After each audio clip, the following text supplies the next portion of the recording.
ഇത് കപ്ലങ്ങ. ഇപ്പം നാട്ടിൻപുറങ്ങളിലൊക്കെ സുലഭമായിട്ട് കിട്ടുന്ന ഒന്നാണല്ലേ കപ്ലങ്ങ. ഇതുകൊണ്ട് സാധാരണ എന്താ ചെയ്യുന്നത്, ഒരു തോരൻ വെക്കും, അല്ലെങ്കിൽ കപ്ലങ്ങയും മോരും കൂടെ ഒരു ചാറ് വെക്കും. ഇന്ന് ചപ്പാത്തിക്ക് പറ്റിയ ഒരു മസാല കപ്ലങ്ങ ചാറ് കറിയാണ് വെക്കുന്നത്. Cook with Sophie, sharing 40 years experience. ഈ കപ്ലങ്ങ മസാലക്കറി ചപ്പാത്തിക്ക് മാത്രമല്ല കേട്ടോ, ബ്രെഡിനും അപ്പത്തിനും ഒക്കെ നല്ല സൂപ്പർ കറിയാണ്. ഇത് എങ്ങനെയാണ് ഉണ്ടാക്കുന്നതെന്നും ഇതിന്റെ ചേരുവകൾ എന്തൊക്കെയാണെന്നും നമുക്കൊന്ന് കാണാം. ഒരു കപ്ലങ്ങ എടുത്ത് വെച്ചിട്ടുണ്ട്. ഇതൊരു വലിയ കപ്ലങ്ങ ആയതുകൊണ്ട് ഞാൻ ഇതിന്റെ പകുതിയെ കറി വെക്കാൻ എടുക്കുന്നുള്ളൂ. പിന്നെ ഒരു തക്കാളിപ്പഴം, ഒരു മീഡിയം സവാള, ഒരു 10-12 ചുവന്നുള്ളിയുണ്ട്. ഇത് കടുക് വറക്കാനും ഇതിൻ്റെ അകത്ത് ചേർക്കാനും കൂടെ ഉള്ളതാണ്. 5 വെളുത്തുള്ളി അല്ലേ, ഇത് ചെറുതായതുകൊണ്ട് 3 പച്ചമുളക്, ഒരു ചെറിയ കഷ്ണം ഇഞ്ചി, 1 കപ്പ് തേങ്ങ ചിരണ്ടിയത്, 1/2 ടീസ്പൂൺ മഞ്ഞൾപ്പൊടി, 1 ടീസ്പൂൺ കാശ്മീരി മുളക് പൊടി, 1/2 ടീസ്പൂൺ മല്ലിപ്പൊടി, 1/2 ടീസ്പൂൺ ഗരം മസാല, 1/4 ടീസ്പൂൺ കുരുമുളക് പൊടി, 1/2 ടീസ്പൂൺ കടുക്, 2 വറ്റൽമുളക്, കറിവേപ്പില, ഉപ്പ്, വെളിച്ചെണ്ണ, വെള്ളം.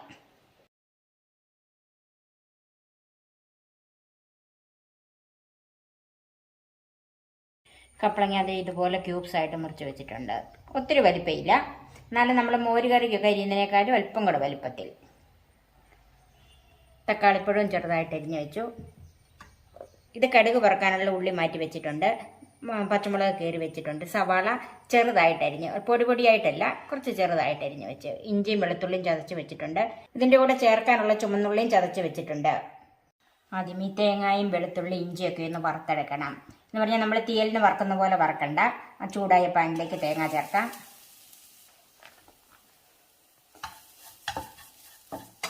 ഇത് ഒന്ന് നന്നായിട്ട് വെള്ളം വറ്റി വരണം, അങ്ങനെ ഒന്ന് വറുത്തെടുക്കണം. ഒരു മീഡിയം ടു ലോ ഫ്ലെയിം. ഇപ്പം തേങ്ങയുടെ വെള്ളം ഒന്ന് വലിഞ്ഞിട്ടുണ്ട്. അതിലേക്ക് ചതച്ച് വെച്ചിരിക്കുന്ന ഇഞ്ചിയിൽ കൂട്ട് പകുതിയും വെളുത്തുള്ളി കൂട്ട് പകുതിയും ചേർക്കാം.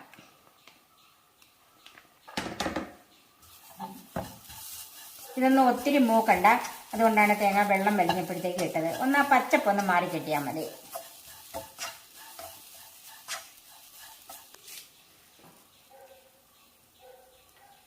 ഇതിലേക്ക് അല്പം കറിവേപ്പിലയും കൂടെ ചേർക്കാം.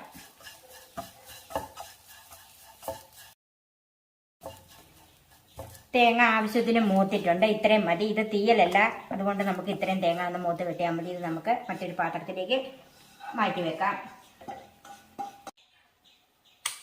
ഇനി ആ പാനിലേക്ക് തന്നെ നമുക്ക് അല്പം വെളിച്ചെണ്ണ ചേർക്കാം.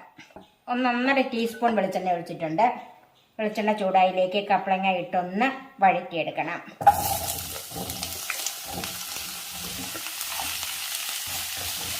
ഈ കപ്ലങ്ങയുടെ പച്ചച്ചൊവി ഒന്ന് മാറി കിട്ടുന്ന വിധത്തിൽ മാത്രം ഒന്ന് വഴറ്റിയെടുത്താൽ മതി.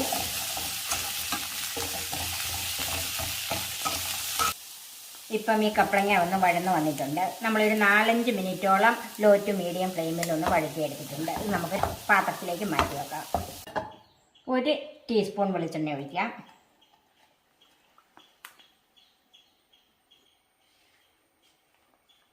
വെളിച്ചെണ്ണ ചൂടായിട്ടുണ്ട്. അതിലേക്ക് നമ്മൾ ചതച്ച് വെച്ചിരിക്കുന്ന ബാക്കിയിരിക്കുന്ന വെളുത്തുള്ളി ഉണ്ടല്ലോ, ആ വെളുത്തുള്ളി ചേർക്കാം. കൂടെ ഇഞ്ചി ചുവന്നുള്ളി ചതച്ചതും കൂടെ ചേർക്കാം.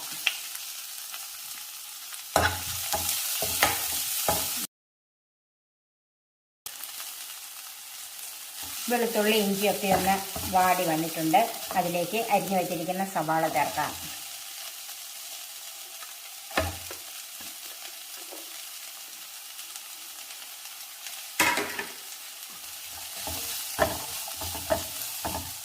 സവാള ഒന്ന് നന്നായിട്ട് വാടി കിട്ടിയാൽ മതി. ഇതിലേക്ക് അല്പം ഉപ്പ് ചേർക്കാം.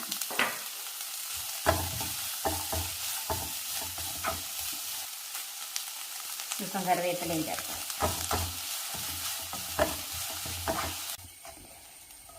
സവാള നന്നായിട്ട് വാടി വന്നിട്ടുണ്ട്.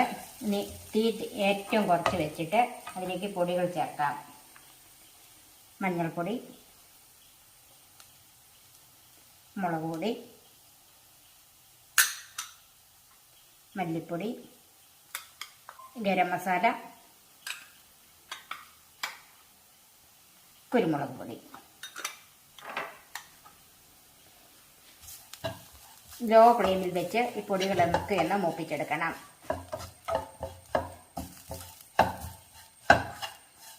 ഞാൻ വീണ്ടും കടുക് വറുക്കാനും കൂടെ ഉള്ളതുകൊണ്ട് ഇതിൻ്റെ അകത്ത് അധികം എണ്ണ ചേർത്തിട്ടില്ല.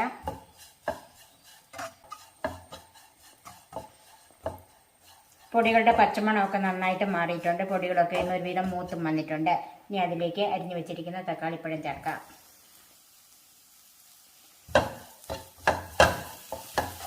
നന്നായിട്ട് മിക്സ് ചെയ്യാം.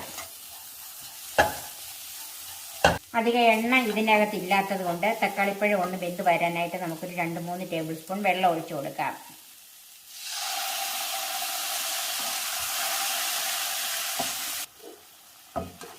നമുക്കിതൊന്ന് മൂടി വെക്കാം. തീ കുറച്ചിട്ടാൽ മതി. നമുക്കിതൊന്ന് നോക്കാം. നമ്മൾ അല്പം വെള്ളം ഒഴിച്ചു കൊടുത്തപ്പം തക്കാളിയിൽ നിന്നുള്ള വെള്ളവും കൂടെ ഇറങ്ങി തക്കാളി നന്നായിട്ട് വെന്ത് തുടങ്ങിയിട്ടുണ്ട്. അതിലേക്ക് നമ്മൾ വഴറ്റി വെച്ചിരിക്കുന്ന കപ്പളങ്ങ ചേർക്കാം.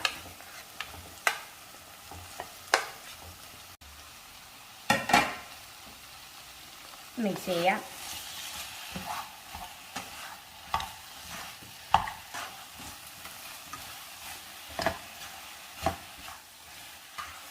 ഇനി തക്കാളിപ്പഴം ഇതിനകത്ത് ചേർക്കാൻ ഇഷ്ടമില്ലാത്തവർക്ക് കപ്പളങ്ങ വെന്തതിന് ശേഷം വാളംപുളി പിഴിഞ്ഞ് ചേർക്കാം. നന്നായിട്ട് മിക്സ് ചെയ്തിട്ടുണ്ട്. ഇനി ഇതിലേക്ക് ഇത് വേകാൻ ആവശ്യമുള്ള വെള്ളം ഒഴിച്ചു കൊടുക്കണം. ഫ്ലെയിം ഒന്ന് കൂട്ടി വെക്കാം.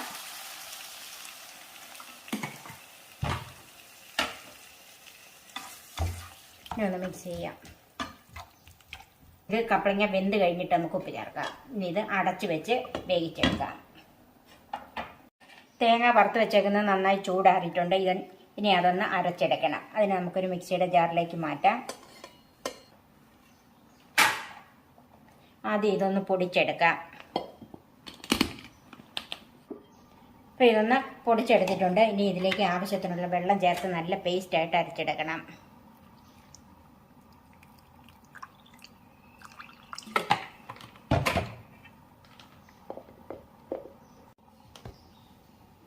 അപ്പോൾ അരപ്പ് നല്ല പേസ്റ്റായിട്ട് അരച്ച് വെച്ചിട്ടുണ്ട്. ഇത് നമുക്ക് മാറ്റി വെക്കാം. ഇപ്പോൾ ഈ കപ്പളങ്ങ നന്നായിട്ട് തിളച്ചിട്ടുണ്ട്. ഒന്ന് മിക്സ് ചെയ്യാം. അതിലേക്ക് കീറി വെച്ചിരിക്കുന്ന പച്ചമുളക് ചേർക്കാം. ഇത് തീ കുറച്ചിട്ട് തന്നെ വേവിച്ചെടുക്കണം. കപ്പളങ്ങ വെന്തോന്ന് നോക്കാം. അപ്പം വെള്ളമൊക്കെ ഏകദേശം വറ്റി വന്നിട്ടുണ്ട്. കപ്പളങ്ങ മുറിഞ്ഞു പോരുന്നുണ്ട്. അപ്പം വെന്തിട്ടുണ്ട്. ഇനി ഇതിലേക്ക് ഉപ്പ് ചേർക്കാം. ഉപ്പ് ആദ്യമേ ചേർക്കാത്ത എന്താണെന്ന് വെച്ചാൽ ചില കപ്പളങ്ങ ഉപ്പ് ചേർത്താൽ വേഗം താമസിക്കും. അതുകൊണ്ടാണ് കപ്പളങ്ങയ്ക്കകത്ത് താമസിച്ച് ഉപ്പ് ചേർക്കുന്നത്. പിന്നെ കുക്കറിൽ വെക്കുവാണെങ്കിൽ കുഴപ്പമില്ല കേട്ടോ. എല്ലാം കൂടെ ഒന്നിച്ചിട്ട് നമുക്ക് വേവിച്ചെടുക്കാം. അതിലേക്ക് നമ്മൾ അരച്ച് വെച്ചിരിക്കുന്ന അരപ്പ് ചേർക്കാം.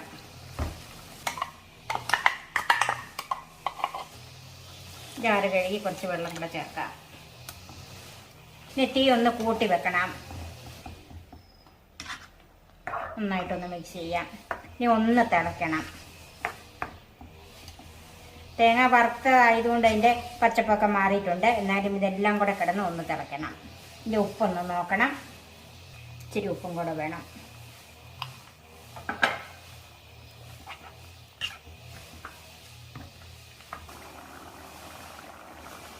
ഇപ്പം നന്നായിട്ട് തിളച്ചിട്ടുണ്ട്. ഇനി നമുക്ക് കറി മാറ്റി വെക്കാം. കടുക് വറക്കാനുള്ള പാൻ ചൂടായിട്ടുണ്ട്. അതിലേക്ക് വെളിച്ചെണ്ണ ഒഴിക്കാം.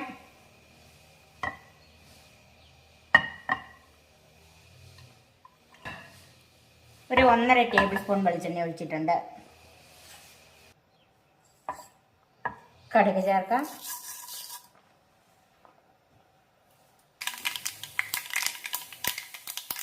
ചുവന്നുള്ളി ചേർക്കാം.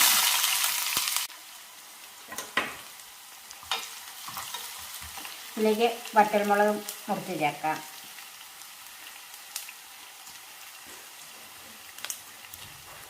കുറച്ച് കറിവേപ്പിലയും കൂടെ ചേർക്കാം.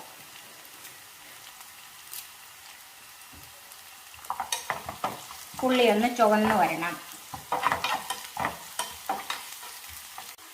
ഉള്ളി ഒന്ന് ചുവന്നിട്ടുണ്ട്. ഇനി നമുക്ക് തീ ഓഫ് ചെയ്യാം.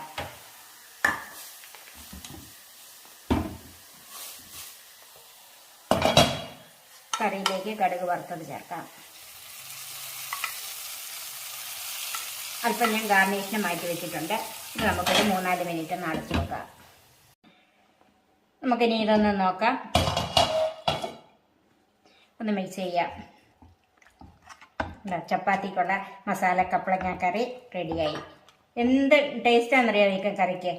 നിങ്ങൾ കപ്പളങ്ങ കിട്ടുമ്പം ഇതുപോലെ ഒന്ന് ചെയ്ത് നോക്കണം. നമുക്ക് സർവിങ് ഡിഷിലേക്ക് മാറ്റാം. ഇതുപോലെ നല്ലൊരു അടിപൊളി കറി ഉണ്ടാക്കുമ്പോഴത്തേക്കും അതിൻ്റെ മേളിലൊന്ന് ഗാർണിഷ് ചെയ്തില്ലേ പറ്റുമോ? നമുക്ക് ബാക്കി വെച്ചിരിക്കുന്ന താളിപ്പ് കൊണ്ടൊന്ന് ഗാർണിഷ് ചെയ്യാം. ഈ വീഡിയോ നിങ്ങൾക്ക് ഇഷ്ടപ്പെട്ട നിങ്ങളുടെ കൂട്ടുകാർക്കൊക്കെ ഷെയർ ചെയ്യാൻ മറന്നു പോകരുത്. എൻ്റെ ഈ ചാനൽ സബ്സ്ക്രൈബ് ചെയ്യാനും എൻ്റെ ഫേസ്ബുക്ക് പേജ് ലൈക്ക് ചെയ്യാനും ഷെയർ ചെയ്യാനും കമൻറ്റ്സ് അറിയിക്കാനും മറക്കരുത്. കൂടുതൽ വീഡിയോകളുമായി നമുക്ക് വീണ്ടും കാണാം. ഞാൻ സോഫി പിരിയാക്കോസ്.